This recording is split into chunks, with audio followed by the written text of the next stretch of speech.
I heard it here first yesterday. Frank Luntz predicted that there would be one word President Obama would favor above all the rest in his State of the Union address, and the word Frank said would be fair. He was right. As Americans, we don't mind paying our fair share of taxes as long as everybody else does too. Encourage fair competition and to make sure everyone gets a fair shot.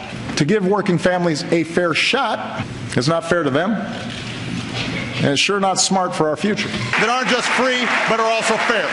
So if you played the I'll have a shot every time he says fair, you're waking up with a headache today, Frank. And the problem is, I was on Fox last night, and that's exactly what I did with my focus group. And by the time we were done, I didn't know there were underage people there.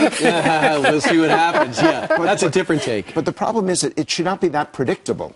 Yeah. What we're looking for in the last 2 years of this administration is someone who understands not ideology, but practical politics and knows how to get things done. And what we heard last night, we've got a number of dials to show you, was ideological politics, not practical get-it-done politics. So let's hear what your guys said and your people said when you brought up the term fair share. Was it resonating? Let's listen.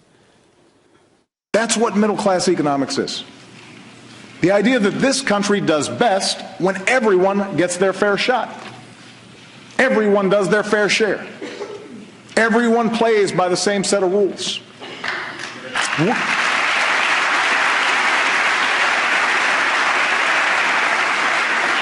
We don't just want everyone to share in America's success, we want everyone to contribute to our success. Okay, what do those dials tell you? That's one of the best. Republicans tend to dial them down, no surprise there, but that was one of the most positive reactions that anybody had. And the reason why is because they do equate hard work with American success. And that's exactly what he was doing there. But what then happens is he also equates higher taxes to hard work, and that's something that people don't agree with here. Right. Okay, we want to take a look at a second dial. Equal pay for equal work. How did people respond to that? Take a look. Of course, nothing helps families make ends meet like higher wages.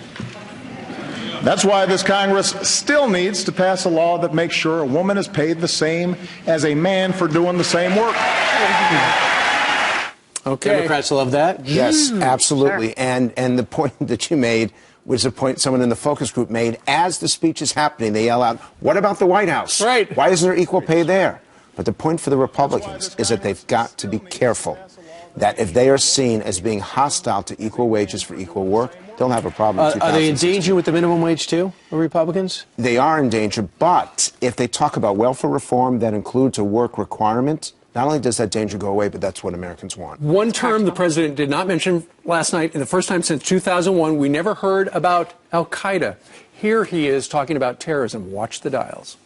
First, we stand united with people around the world who've been targeted by terrorists, from a school in Pakistan to the streets of Paris. We will continue to hunt down terrorists and dismantle their networks, and we reserve the right to act unilaterally, as we have done relentlessly since I took office, to take out terrorists who pose a direct threat to us and our allies. Does that mean we're pro taking out terrorists or pro his policies? We believe that something's got to get done. We want it to be aggressive, but we are willing to identify it as Islamic terrorism, and that is something that the president will not do. We're doing this on Megyn Kelly tonight. All right. They're going to run a clip on terrorism, and the people come apart. They're so angry at this president for not calling it what it is. Yeah, the identification. Frank Luntz, thank you so much for joining us. Great job. Take a nap in between. It's a long gap, okay?